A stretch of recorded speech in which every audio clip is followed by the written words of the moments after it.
رابطة مشجعي نادي النهضة الحاضرة في هذه المواجهة، تتابع الفريق، تتابع هذا اللقاء. كرة تلعب لها في الجهات اليمنى، ارسال كرة داخل منطقة الجزاء، استلام من عزان، تصويبة ضعيفة، جول جول!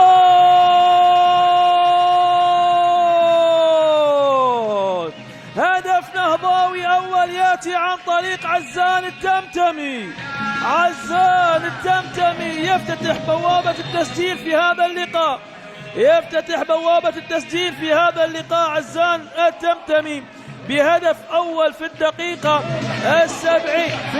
السبعين، الدقيقة 25 يا فايز يا الرشيدي. هدف عن طريق اللاعب عزان التمتمي يفتتح من خلاله نتيجة اللقاء بكرة كانت ضعيفة ولكنها موجهة حلوة من أمجد لما دخل حرك الجهة اليمنى بشكل كبير جدا.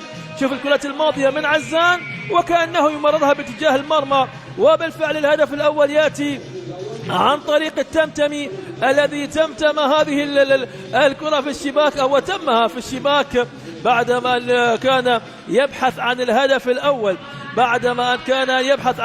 الأول، وبالتالي سجل أول أهدافه بهذه الكيفية وبهذه الطريقة بلمسة من عزان داخل الشباك. يتقدم النهضة بالهدف الأول ويسجد نصيف بياوي سجدة شكر على